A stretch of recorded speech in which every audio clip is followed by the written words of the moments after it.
hari ijambo yambwiye, yaravuze ngo ugomba kwakira Yesu, ngo kuko ngo Imana ngo yatanze Yesu ngo iramutanga, ngo byatumye ngo itanga umwana wayo w'ikinege ngo kugira ngo umwizera wese atarimbuka, ngo ahubwo ahabwe ubugingo buhoraho. No kubatizwa narabiretse ndabyihorera, nigumira mu Rwanda, ndavuga ni wapi ntabwo najyayo, ni reka kubera ko Imana yari imaze kuma amasezerano. Iryo sezerano yamaye hari yamaze gucamo amezi ageze muri 4, ndavuga ni Imana amezi narashize, niho yaho irambeshya. Jewe numva nanjye kugenda mpinduka, maze gukandagira mu mazi, muri njyewe natangiye kuvuga indimi nshyashya. Imana ishimwe. Mvuga indimi, abapasiteri babiri baramfata barankomeza, ndagenda nduzuzwa, numva muri njyewe nduzuye kabisa, ku buryo njyewe bakimara kumanura mu mazi sinigeze ngorana. Namanutse mu mazi, mva mu mazi, bya bindi naritekerezaga ngo Yesu ngo hari icyo mushakaho ibiki n'ibiki, njyewe navuye mu mazi mvuga nubwo umwami Yesu ankunda ndamahoro. Wakwiga icyongereza bigakunda, wakwiga igifaransa bigakunda, wakwiga igihinde bigakunda, wakwiga igishinwa bigakunda, igiswahili, igifaransa byose wabyiga bigakunda, ariko aho ngaho urwo rurimi ntabwo ushobora kurwiga uretse kwa Yesu, niwe uguha urwo rurimi wenyine. Kubera iki umuntu amaze gukizwa abaho nabi kurusha uko yabagaho, hashobora no gucamo imyaka myinshi itarabikora, njye numva ko izabikora vuba, nkavuga ni amahoro kabisa.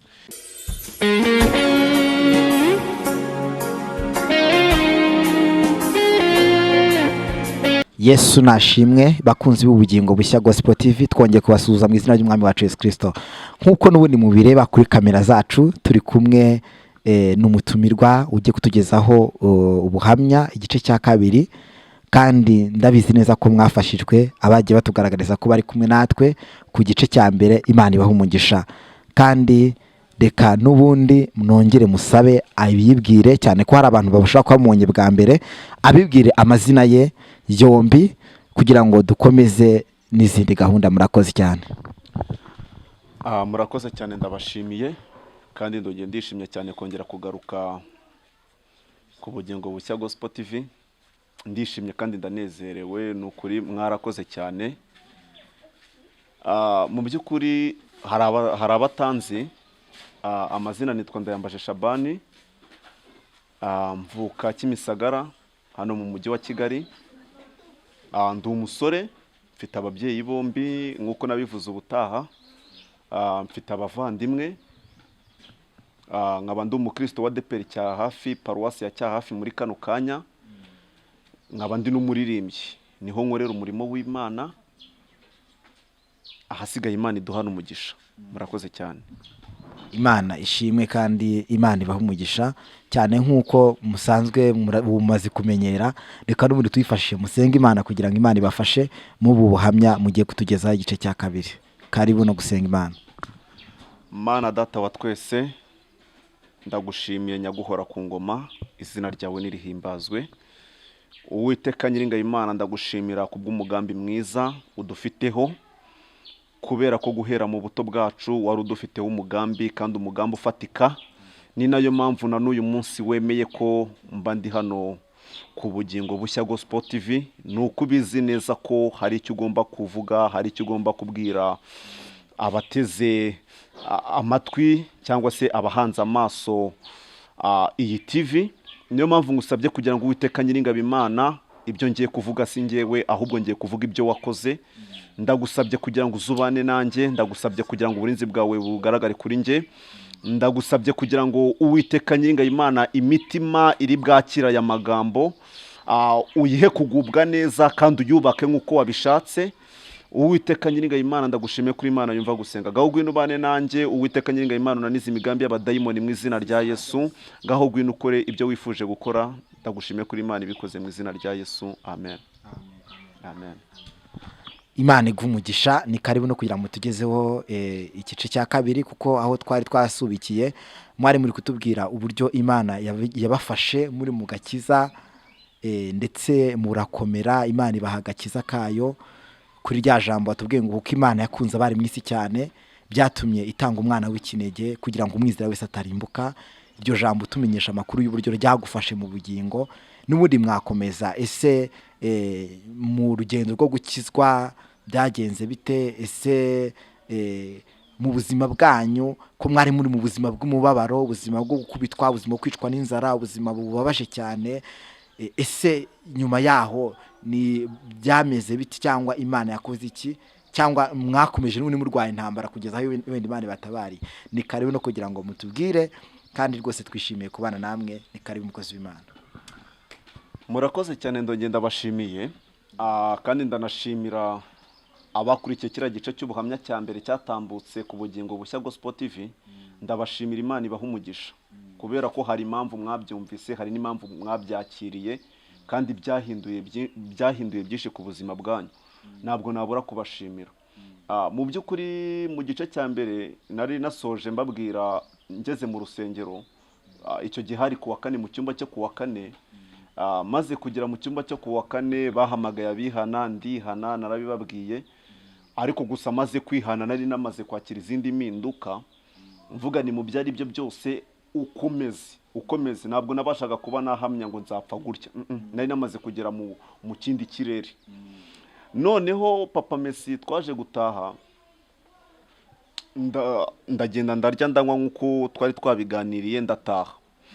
Ngeze mu rugo nibuka rya jambo Minani yigeze kumbwira wa mwana nabwiye mu gice cya mbere, ambwira ngo ugomba kwakira Yesu nk'umwami n'umukiza, Yesu umwana w'Imana. Hari ijambo yambwiye, yaravuze ngo ugomba kwakira Yesu ngo kuko ngo Imana ngo yatanze Yesu ngo iramutanga, ngo byatumye ngo itanga umwana wayo w'ikinege ngo kugira ngo umwizera wese atarimbuka, ngo ahubwo ahabwe ubugingo buhoraho. None iryo jambo nditekerezaho, ndavuga ariko ubundi reka uyu mwana nindi, ese se ninde ubundi? Ndabanza mbitekerezaho cyane. Noneho hari ijambo Yohana yavuze, aravuga ngo ufite uwo mwana ni ufite ubugingo, ngo udafite uwo mwana nta bugingo afite. Noneho njyewe nangira kugira umwete wo kwakira noneho uwo mwana, uburyo wakwakira uwo mwana. Nje nangira kwibaza uko ushobora kwakira uwo mwana. Ndabyibuka bukeye bwaho, icyo gihe hari kuwa gatandatu mu gitondo, njya kureba papa Messi. Ngiye kureba papa Messi, ndabyibuka naramubajije nese ni gute umuntu gashobora kwakira uwo mwana w'Imana? Yamwakira ati? Arambwira ngo nukwemera gupfa ngo ukongera ukazuka. Nibaza uburyo umuntu ashobora gupfa kongera akazuka, birancanga. Avuga ijambo rikomeye, aravuga ati ngewe ubona nge Habimana, yivuze mu izina, aravuga ati nge Habimana napfanye na Kristo nzukana nawe. Ibyo bintu birancanga, numva biranyobeye. Ndavuga nsobanura neza, warapfuye wowe urapfa kabisa, baragushyingura urongero urazuka. Arambwira ati gutyo mbona niko byagenze. Arambwira ati reka ngusobanure neza kugira ngo ubyumve. Nge wa kera, nge narapfuye. Nge wa kera wabayeho nabi. Nge wa kera wanyuze mu buzima bumeze gutya na gutya. Ndamubaza nise nawe wabayeho mu buzima bubi? Arambwira ati nabayeho mu buzima bubi cyane. Nariko nge wa kera, nge wari umunyabyaha, nge wanywaga inzoga nkanywa marikeri n'ibindi. Nge narapfuye, ndongera ndazuka mpinduka umuntu mushyashya. N'ubu ngubu ndi mushya kubera ko napfanye na Kristo nkazukana nawe. Numva ngeze amatsiko yo gupfa nanjye ngongera nkazuka. Ndavuga ahubwo fasha umbwira uburyo nshobora gupfa. Watekereje kuvuga ngo upfe ariko wumva ugamije kugira ngo wirire ku biryo, nawe ukire ibikomere by'ubuzima. Kuko yaramaze kubwira icyambere utubwineshe ko yaramaze kubwira we cyane yuko we mu gupfa kwe yapfanye ubukene azukana imbaraga z'Imana. Nawe mu bigaragara wari ufite ishyaka ry'umate byo kugira ngo bigende bite. Murakoze cyane. Mu gice cya mbere aka kantu narakavuze, Imana ima amasezerano nabwe ngo ndakugaburiye, ndakwambitse, ngo kandi nkuhinduye uwo nifuza kuhinduka we. Noneho urimo urumva nanjye kubgayo magambo Imana yamaye ndacyayafite mu mutwe, kwigomba kungaburira ikamvura inzara, kwigomba kunyambika nkaba nk'abandi, igomba kumindura. Noneho cyane amatsiko yarambwiye ngo ishaka kumindura uwo yifuza ko mbawe. Ndavuga ni nshobora guhinduka umuntu ukomeye mu buryo bukomeye cyane, ariko nsanga ngo inzira ya mbere ni ukubanza kwakira uwo mwana. Ndavuga ni nacyo ndabikora kugira ngo ndebe ko iyi nzara, uyu mubabaro wose uri burangire nanjye ngabaho nka runaka, kuko numvaga ko ngomba kubaho nka runaka. Noneho habayeho iki? Icyo gihe njyewe mu byifuzo nari mfite byo kwakira Yesu ni ukugira ngo nshire imibabaro. Ntabwo nashaka kwakira Yesu kugira ngo kuko mwakiriye nk'umuntu ufite agaciro kuri njye cyangwa w'ubugingo, ahubwo njye nakiriye Yesu kuko hari icyo mushakaho. Naravuze ni kuko hari icyo mushakaho, ntacyo reka mwakire. Gusa nyine mbikora ariko n'ibitandimo mwakire, nta kintu bitwaye. Noneho arambwira tugomba kuza ku cyumweru ukagenda bakakwandika nawe ukiga umubatizo ukabatizwa. Ndavuga ni kubatizwa se ni gute? Ngo nyine ugomba kubatizwa mu mazi menshi. Ambwira ijambo rikomeye, arambwira ariko hari ikindi kintu kijya kikubatiza kiruta ayo mazi, ugomba kubatizwa mu mwuka wera. Ndavuga uyu mwuka wera se uzuti? Kumbe uwo mwuka wera wansanze ubwo naryamaga nkagira inzozi, noneho nkagira inzozi ngewe mbona ndimo ndasirimba, ndimo ndabyina mu bandi, ndimo ndanarimba ya korasi ngo uratabara. Aho ngaho niho Imana yari yatangiye kumpa umwuka wera, njye sinabimenya. Ndagenda niga umubatizo nihuse. Mu kwiga umubatizo twigaga ku cyumweru mu gitondo.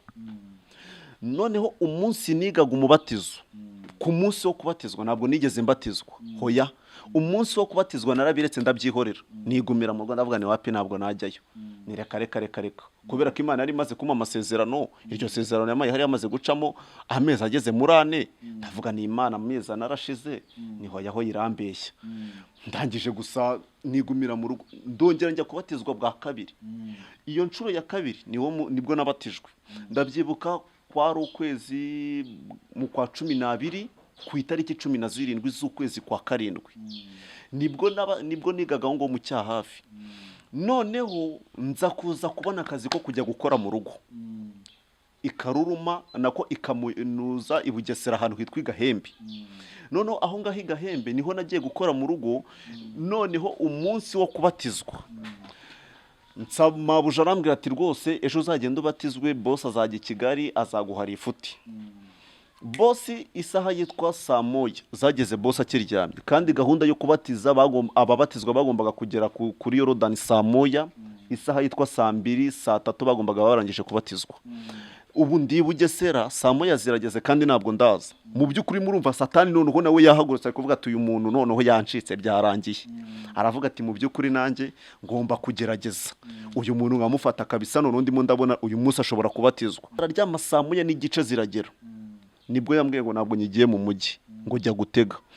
Kandi kuva aho nari nuye aho ngaho Igahembe ngera kuri kaburimbo ku muhanda mfatira imodoka, hari harimo urugendo rurerure rw'iminota igeze muri 45. Saa 2 zuzuye nibwo nageze kuri bisi, kandi saa 2 abajya mu mazi nk'uwacuma amaze kugera mu mazi, hani Nyarugenge, adeperi Nyarugenge. Noneho njyewe aho ngaho bisi ikaza yuzuye. Iyaje nyuma yaje mu saa 2 n'igice. Saa 2 n'igice ngewe nageze mu cyahafi, nzi ko ariho bari bubatirizwe umudiyakono umwe witwa Mama Nubaha. Namaje nese abiga umubatizo ntabwo bigeze baza kubatizwa, byagenze gute abiza umubatizo? Arambwira ati reka nkubwire, tubungu banarangije karabwo bagiye kuza kwiyakira. Ndavuga ni hoya, ntubuse baba ni saa 1 zuzuye, uwa mbere yaramaze kugera mu mazi. Icyo gihe nahise mfata umumotari ndirukanka mbangeze kuri adeperi Nyarugenge. Ninjiye nsanga abandi bamaze kuva mu mazi, ariko kubw'amahirwe nsanga abapasiteri nibwo bagiye kuva mu mazi. Ndagenda nari nambaye n'imyenda, uri kumva ntabwo nari nambara yakanzu y'umweru. Ndagiye nirukanka ndabwe ni mumbabarire mbatizwe rwose. Barambwira ati hangane wakererewe, uzabatizwa ubutaha. N'ubu ngubu rwose ubu ngubu twanarangije. Ndavuga n'ubuse ni inshuro ya kabiri nize, ntabwo ndi bubatizwe ngo nanjye nakire Yesu, kubera ko numvaga ko kumara kwakira Yesu ndi buhite mbona ibyo nshaka. Ndangije pasiteri witwaga Habamuzuri arambwira tumva nkubwire ni cyakora gira vuba tukubatize mu minota itarenze 2. Icyo gihe nagiye nguramo imyenda nitonga, abantu barahari, nambara ikanzu, manuka mu mazi. Umunsi wa mbere nateraga intambwe kuri esikariye, nkandagira mu mazi. Muri njyewe nahise numva impinduka muri njyewe, numva muri njyewe nangiye guhindurwa. Noneho umunsi nera ikirenge cya kabiri manuka kuri esikariye, manuka mu mazi, muri njyewe numva nangiye gutengurwa. Numva muri njyewe, urabizi umuntu urwaye malaria hari uburyo akonja niyo haba hashyushye. Muri njyewe numva nangiye kugenda mpinduka, maze gukandagira mu mazi. Muri njyewe natangiye kuvuga indimi nshyashya. mvuga indimi abapasiteri babiri baramfata barankomeza ndagenda nduzuzwa numva muri njyewe nduzuye kabisa ku buryo njyewe bakimara kumanura mu mazi sinigeze ngorana namanutse mu mazi mva mu mazi bya bindi naritekerezaga ngo Yesu ngo hari icyo mushakaho ibiki n'ibiki njyewe navuye mu mazi mvuga nubwo umwami Yesu ankunda ndamahoro nuko navuye mu mazi navuye mu mazi mvuga nubwo umwami Yesu ankunda ndamahoro ni icyo ngicyo cyonyine naburaye ndamahoro nabwiriwe ndamahoro nambaye ubusa ndamahoro ndavuga uko ndi kose ndamahoro kabisa mva mu mazi none maze kuva mu mazi urimo urumva nari namaze guhindurwa wa mwuka wera none wari waje tuba turagiye mu bandi none bakajya bambwira ngo shango sinzi ngo amagambo wavuze ngo adasobanutse ngo wavuze ngo indimi nshyashya ngo tuzitekerejeho twumva si icyongereza twumva si ikinyarwanda twumva si igifaransa twumva ni indimi zitandukanye n'iz'abandi ariko Imana ishimwe ngo ni indimi zidasanzwe noneho nibuka hari umupapa wigeze kunganiriza ambwira inkuru za Yesu umunsi Yesu yajyaga mu ijuru ngo yabwiye abigishwa barabwa ati mutegerereza nicyakora muzahabwa imbaraga umwuka wera nabamanukira umwuka wera namanuka ngo noneho njyewe nyita nihuta cyane ngera ku munsi noneho ngo bari mu cyumba cyo hejuru ngo bahuje umutima ngo bari gusenga ngo nuko umuriro uturuka mu ijuru ngo uramanuka ngo maze bose baruzuzwa ngo yaba umukozi avuga ururimi rushyashya yaba umukoresha avuga ururimi rushya ngo abari bari aho ngaho bose ngo barumirwa abanyamahanga barumirwa ngo batangara kubw'urwo rurimi ngo basanga nta shuri ry'inaha warwigamo ariko Imana ishimwe ni ukuri Imana ihimbazwe rwari ururimi rushyashya none icyo gihe njyewe navuze indimi nshyashya ariko nasobanukiwe none abanyumvise bumva ni ururimi rushyashya ariko reka mbabwire naje gusobanukirwa ko ni ururimi rw'abayuda ni ururimi rw'abayuda rutandukanye n'urw'inaha rutandukanye nta shuri warwigamo ntabwo wakwiga icyongereza bigakunda wakwiga igifaransa bigakunda wakwiga igihinde bigakunda wakwiga igishinwa bigakunda igiswahili igifaransa byose wabyiga bigakunda ariko aho ngaho urwo rurimi ntabwo ushobora kurwiga uretse kwa Yesu niwe uguha urwo rurimi wenyine niryo tandukaniro bundi nicyo kintu abayuda turusha abandi dufite amakuru dufite urwo rurimi noneho ngenda ndavuga ni mu by'ukuri urwo rurimi rushyashya rufite ibanga kabisa njyewe ubwo urimo urumva ibyo birarangiye turarya gusa nyine nkumva indirimbo irimo iranzamo ngo ubwo umwami Yesu ankunda ndamahoro hayiwe narwaye ndamahoro napfushije ndamahoro ndi imfubyi ndamahoro mfite ababyeyi ndamahoro nafite yewe ndu umupfakazi afite amahoro numva mbega ni byose ndavuga ni mu by'ukuri ndibuka hari ijambo rikomeye navuze ariko Mana niyo umuntu yaba yaburaye akiririmbira indirimbo ko ari amahoro ni ukuri kw'Imana bwacya numvaga ndi mu bihe kabisa turasangiye kumwe bakira abantu baduhaga isambusa bakaduha na fanta nza gufata iryo vide rya fanta ndayinywa nza no gufata isambusa ariko ndavuga ni mu byo ari byo byose nubwo nyweye iyi fanta nkaba ndiye n'iyi sambusa niyo nabyo nabona nabaho umunsi yari amaze gusenga Satani yaramusanze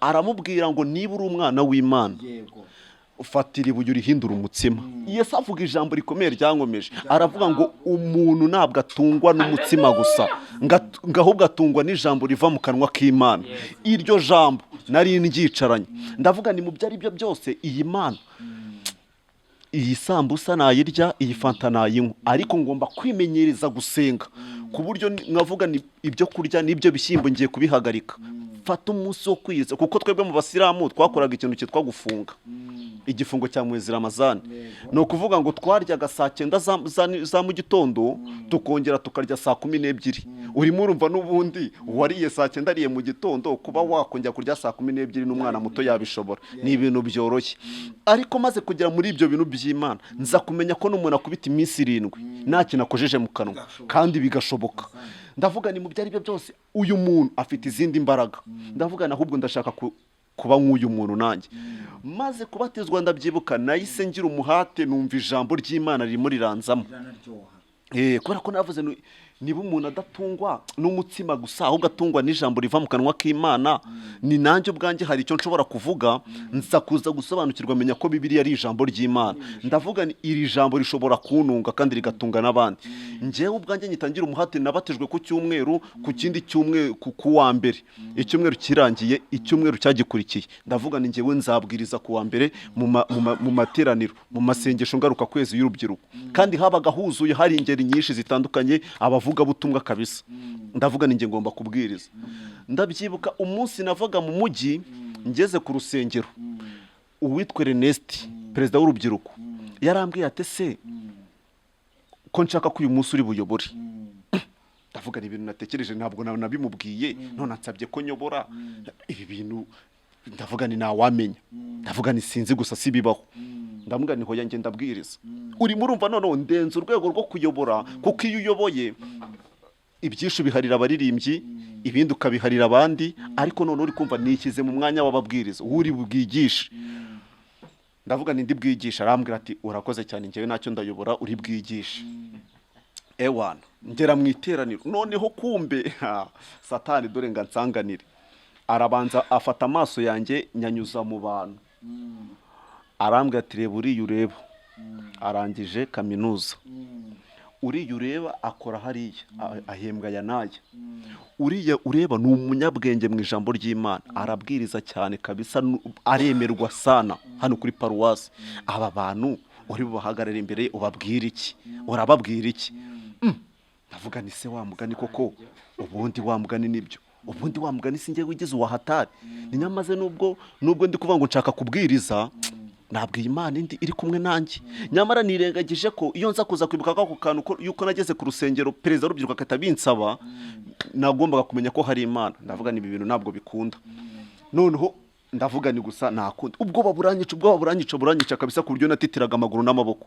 Aratitira kabisa, uri kumva ndacyari umwana mu gakiza nk'uko abubu babivuga. Ndatitira ngera ngo ndahaguruka mera nk'usohotse, ngera ku kiraro cy'urusengero. Ndavuga ni ndatashye kabisa, ndavuga ni ndatashye, bashaka undi uri bwigishe. Ndamanuka ngeze kuri kantine ku mama witwaga Mama Queen, umutima uranga. Ndavuga ni hoya. Noneho njyewe icyo natekereje, navuze ngo ningenda nabwirije bazanseka, bazavuga ati wa muntu yarasebye kabisa. Nyamara niwumve ko njye sinahaga agaciro imbaraga z'Imana, numvaga ko nashaka guseba. Ndavuga ni hoya, ntabwo naseba, reka nsubireyo.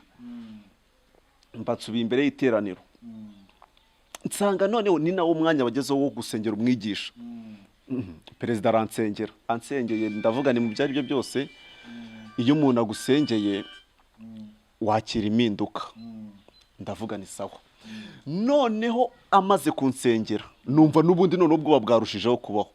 Ngiye imbere y'iteraniro, ndavuga ni haleluya.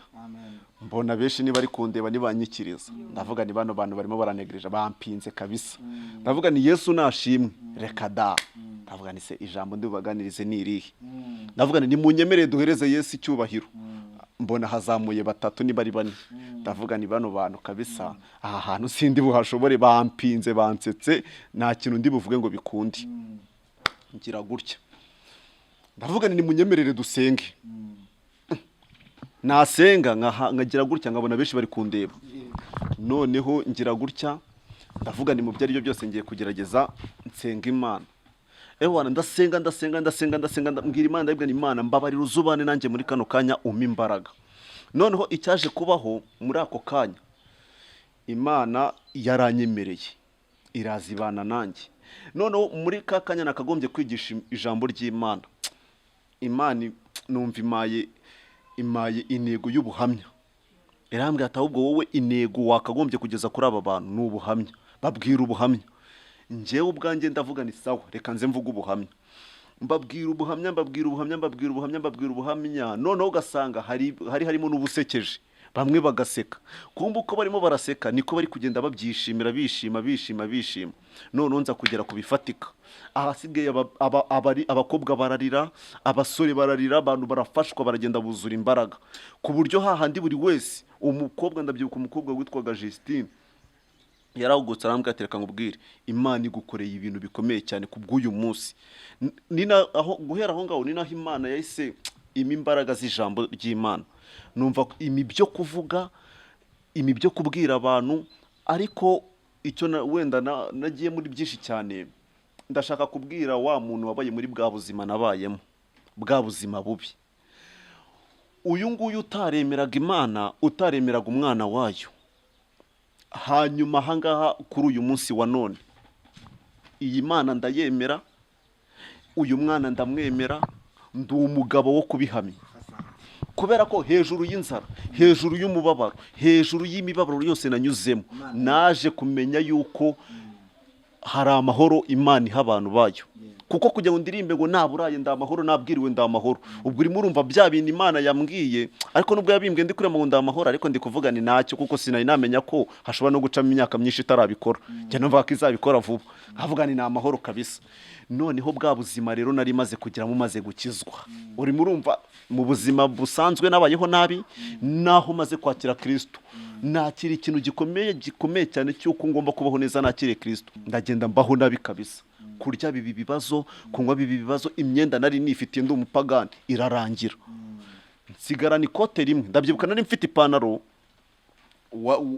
imifuka yayo ni imwe wamaniragamo amaboko gutya, ikoti ryabaga rigeze aha.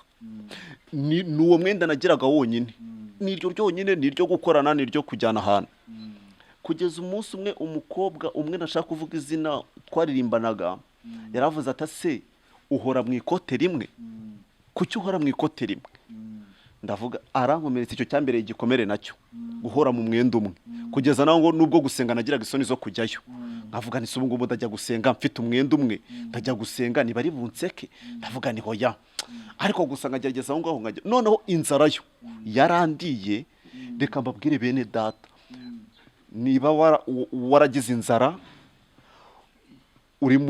uri mu buzima bwiza, uri mu buzima bubi busanzwe, inzara urayizi.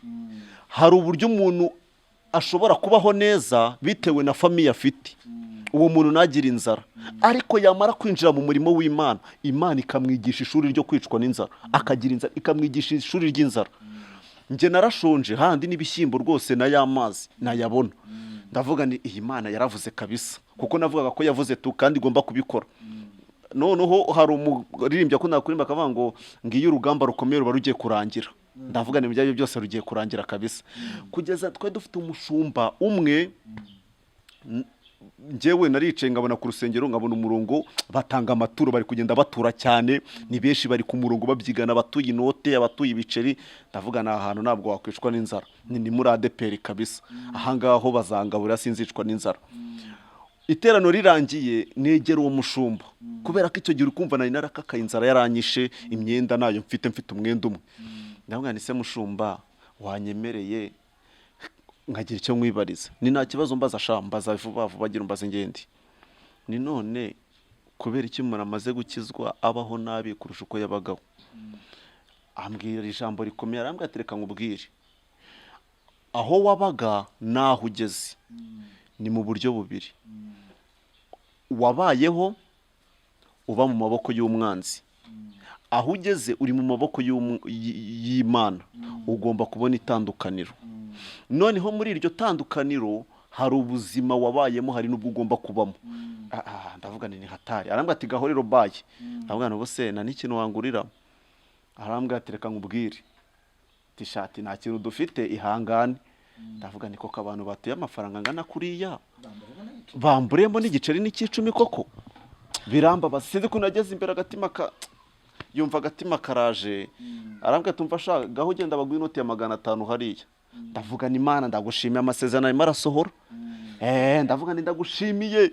Icyo gihe nitereka amata kabisa n'irindazi rya desi. Ndavuga ni uwite umubabaro urarangiye. Ndavuga ni umubabaro urarangiye, ubuzima bubi burarangiye. Bana, hanyuma y'ayo mata n'iryo rindazi, ndakubitika muri korari, bagira ngo baravuga ati se ni bande badafite amatelefone, abandi bakazamura, nge nkavuga umuntu w'umusore koko uri n'imbere y'abakobwa. Ndavuga ni nabuze n'agatelefone ka 3, icyo gihe niya 3 yarabonekaga. Ndavuga ni hoya. Noneho umugabo umwe witwaga Ev.Jado aza kuza kumbwira, kuvuga muri korari yose, ati nimunyemerere duterateranye tureke ko twagurira uyu muhungu telefone, tureke ko twamuga nk'agatelefone ka 3. Ndavuga ni hoya, ni njyewe ntabwo ikibazo nagize ari ukubura amafaranga yo kugura telefone.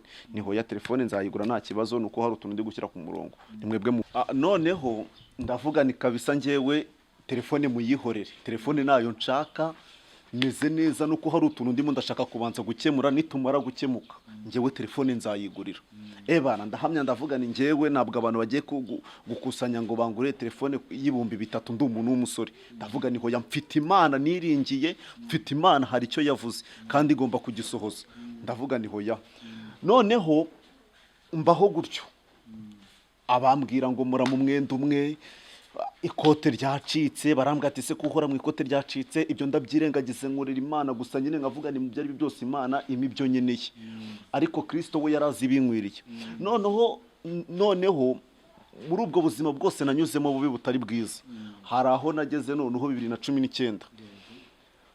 Uwo mugabo nakubwiraga wigeze gushaka kunkorera kugira ngo bakore fundraising bangure telefone, aza kuza kumbwira atari ku bundi uwakujyana mu mujyi aho nkorera ni wajya ukorera ngo kugasima ukabona na 500 yo kurya. Ndavuga ni mu by'ukuri kabisa n'uwo nguwo ni umugisha. Ndavuga ni rwose wabugize neza cyane, mera kugasima.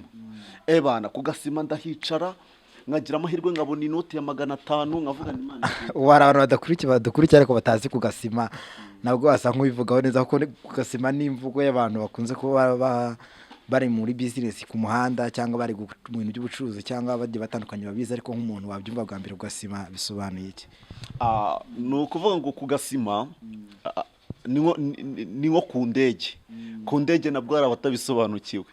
Ni ahantu Imana igufata ikagutereka ugategerereza aho ngaho. Mu by'ukuri ugasanga ni intangiriro y'umugisha w'Imana iguhaye, ikavuga ati hera ahangaha, wicara ahangaha, utegerereza ahangaha. Ndavuga ni nta kibazo, iragenda inyicaza ahantu nyine ahantu kugaseta aho ngaho bacuruzaga, irambwira ati nta kibazo ba wicaye ahangaha. Uwo mugabo aravuga ati nanjye ikintu ugiye gukora nituzajya dukenera gutuma umuntu tuzajya tugutuma ayo 500 tuyaguhe. Bakenera bafuri nkajya kuyizana bakama ibiceri 200, nakenera kujya kuzana ikintu runaka bakama ibiceri 300.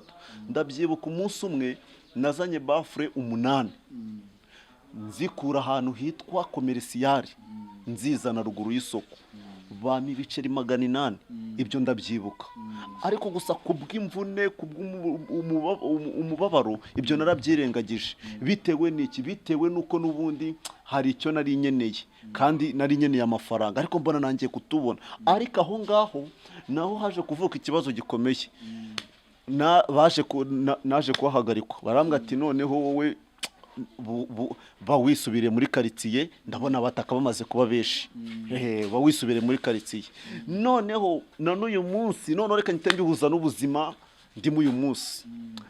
Umupapa ni umuntu mwiza, ni umubyeyi mwiza kabisa, kandi ndamushimira. Imana imuha umugisha. Yarambwiye ati noneho nubwo bimeze gutya, naramwegere mubwira uko bimeze, amwe ati nubwo bimeze gutya wowe gwino nkwereka ukuntu utangira ubuzima, gwino wanjye ushakishiriza aho ngaho. Ni ukuvuga ngo naragiye nicara aho ngaho, abo babyeyi nabagiriyeho umugisha, nabagiriyeho umugisha kandi cyane. N'abantu Imana yari kwihereye mu buzima busanzwe. Ni abantu Imana yari imaye mu buzima busanzwe, kandi abantu b'umumaro kuri njyewe, abantu mbega nibo navuga ko bari bafite bimwe mu byanjye. Kugeza na n'uyu munsi nibo nyikorera, nabagiriyeho umugisha kandi cyane. Icyo nabwira rero bene data bari mu butayu, bari mu ishuri ry'Imana, nababwira ngo ishuri ni muryige neza, mwihangane. Wa wundi waryaga ibishyimbo birimo n'amazi akavuga ngo Imana ishimwe kubwo ndiye bino bishyimbo, uyu munsi inyama ndazirya, icyo nshaka nakirya. Urumva, nyuma y'uwo mubabaro wose Imana nagwaye n'akazi keza. Imana yamaye n'akazi keza. Kwambara murabibona ndambaye, nakwambara uyu mwenda ejo nkambara undi, nanahinduranya imyenda 3 ku munsi. Nta kimana itakoze. Rero mwene data uri mu butayu, umukobwa, umusore, umubyeyi, umupapa, ubuzima bwose yaba arimo, namubwira ni wowe komera, uhagarara aho ngaho, ukomeze uhagare ku birindizo, Imana izahagutabara. Imana ishimwe. Nanjye ndafashwe cyane ukiri muri ayo mavuta rwose, watugezeho n'ijambo ryari gukomeza mu bugingo, kugira ngo umuntu uri kutwumva nawe, kandi biradukomeje, ubuhamya duhaye ni ukuri. Nanjye nabwira uyu muntu uri kutwumva ngo niba uzaba ukomeye, Imana yemera kuca mu bikomeye kugira ngo uzakomeze n'abandi. Humura, komera, Imana iri kumwe natwe. Imana ishimwe. Mwakomerezo n'ijambo ry'Imana n'ubundi. Murakoze cyane. hari ijambo rijya rimfasha cyane kandi uyu mugabo nkunda kumutangaho urugero cyane, ajya mfasha cyane. Niyo mpamvu nshaka kubwira abantu bari mu butayu cyangwa bari mu buzima bubi, nkababwira ngo hari umuntu wanyuze mu buzima bubi buruta ubwo muri kunyuramo, kandi uyu muntu nicyo cyitegererezo cyacu. Niyo mpamvu nifuza ko muri kano kanya munyemerera aho muri hose dufatanye tuganire rino jambo ry'Imana. Matayo ibice bibiri turahera ku murongo wa mbere. Ntabwo turi burisobanureho cyane kuko ririsobanuye, ndarivugaho gatoya cyane ahasigaye dusoze. Murakoze cyane. Matayo ibice bibiri umurongo wa mbere, Bibiri tubwira ngo iki?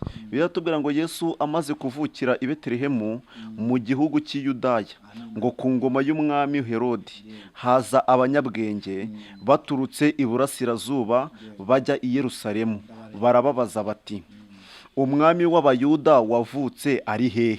Ko twabonye inyenyeri ye turi iburasirazuba, none tukaba tuje kumuramya. Umwami Herode abyumvise ahagarika umutima n'ab'i Yerusalemu bose, ateranya abatambyi bakuru n'abanditsi bose b'ubwoko bwose, ababaza aho Kristo azavukira, aho ariho. Mu by'ukuri nshatse nanarekeraho. Uyu Kristo ndashaka kumuvugaho gatoya. Nshaka kubwira abababaye cyangwa bari mu buzima bubi, ndashaka gufata kuri iri jambo insanganyamatsiko. Ni insanganyamatsiko ivuga ngo humura nubwo uri kubabazwa. Hari uwababaye kukurusha, kandi uwo wababaye kukurusha azi umubabaro wawe, arawuzi. Uyu Kristo ntabwo inzara uhura nayo arayizi. Uyu Kristo, iki ni igihe bari bategereje Mesiya, bafite barumvise n'ibimenyetso bizamubanziriza bizaza mbere yuko Kristo aza. None baravuga ati mu byo ari byo byose uyu mwana w'umuyuda najya kuvuka, twebwe tuzamwica mbere yuko avuka. Ni Herodi. Noneho bari bazi ko Kristo, abenshi n'aba Pawulo bose ba Yohana bari bazi ko Kristo azaza ari umuntu ukomeye, ari umuntu uzaza bamwe akabagira abami, abandi akabagira ibikomangoma, abandi akabazamura mu nzego zikomeye cyane. Bavuga ati kabisa azaza aje guca agahigo kagasuzuguro k'umwami Herode. Aba bose mbega azaza afite ibyo aje guhindura. Noneho Kristo bari uko bamutekerezaga nuko azaza, ntabwo ariko yaje. Natwe hari uko dutekereza Kristo, nyamara ntabwo ari uko aza. Hari igihe uvuga ati Kristo azaza mu nzara yanjye, Kristo azaza mu buryo nambaye ubusa. Ntabwo ari uko Kristo yaje. Kristo, inzira utekereza ntabwo ariyo Kristo anyuramo, ahubwo Kristo wajya kumanuka. Kristo we yavukiye mu kiraro cy'inka. Mu gihe abakomeye bumvaga ko mu gukomera kwabo hejuru hari Kristo, bakavuga ati uyu nguyu naza ingoma zacu azazikubita hasi. Ariko Kristo waravuga ngo noneho nanjye kugira ngo meshe ishema bari hasi, reka nanjye mvukire mu buzima buri hasi. Yemera kuvukira mu kiraro. Avukiye mu kiraro cy'inka, bamwe baravuga bati ntabwo ari we. Noneho Kristo mu butware yari afite n'imbaraga yari afite, mu bwana bwe yatangiye gukorera Imana. Ariko ntabwo ari byo nshaka kugenderera. Ndashaka kubwira abambaye ubusa, ndashaka kubwira abadafite ibyo kurya, ndashaka kubwira abari mu buzima bugiye butandukanye. Hejuru y'izi mbaraga, hejuru y'ibi bitekerezo, hari imbaraga z'Imana, hari Kristo. Uyu Kristo yambaye inkweto imwe, yambara rugabiri, nta yindi nkweto yigeze yambara. Yambaye ikanzu imwe. Niba nta nkweto ufite, arabizi neza ingaruka zo kwambara inkweto imwe. Niba ari ukwambara umwenda umwe, arabizi neza umubabaro ubamo. Nawe yambaye ikanzu imwe. Niba ari ukubabazwa mu buzima bugiye butandukanye, niba ari inzara, yakoraga amasengesho y'iminsi 40. Inzara arayizi, arayisobanukiwe, arayizi. Rero ikintu nabwira mwene data, aho uri hose, utitaye ku byo bavuga, utitaye ku byo bigisha, wowe ubwawe wumve yuko ufite Imana ifite imbaraga. Iyi niyo Mana ifata umuntu udafite ubuzima ikamuha ubuzima. Niyo iyi Mana niyo ifata umuntu ukomeye ikamushyira hasi, niyo ifata umuntu uri hasi ikamushyira hejuru. Niyo mpamvu rero icyo nababwiraho muri hose muri kunyumva, nimucika intege, mwumve ko mufite Imana. Buriya ni mpamvu turi hano twageze aha ngaha, ni ukubera dufite Imana. Ntabwo ari ugupfa kugera ku bugingo bushya, hoya ni imbaraga z'Imana. Yari ibizi neza ko nyuma y'ubwo buzima bubi uyu munsi tuzaba turi ahangaha turimo turavuga Imana. Niyo mpamvu rero nababwira ngo yemwe nubwo uri umupfakazi wumve yuko Imana ni umugabo w'abapfakazi. Niba uri imfubyi, Imana ni se w'imfubyi. Umubabaro wose wabamo wumve yuko ufite Imana. Guhera muri ubwo buzima nabayemo kugeza muri kano kanya nabonye Imana. Ikinsubizamo imbaraga ni iki? Yobu yavuze amagambo akomeye, aravuga ngo uyu mubiri wanjye nambaye uyu nguyu numara kubora nzareba Imana yanjye n'amaso yanjye, urumva ngakanwa kanjye kazayivuga. Urumva iyi Mana aho uri hose, Imana ikuremera ubuhamya bufatika, Imana ikuremera umugisha ufite izina. Mu by'ukuri Imana ibaha umugisha. Murakoze cyane n'ubundi Imana ibaha umugisha, mwebwe mwabanye natwe turabashimiye. Imana ibaha umugisha. Shalom.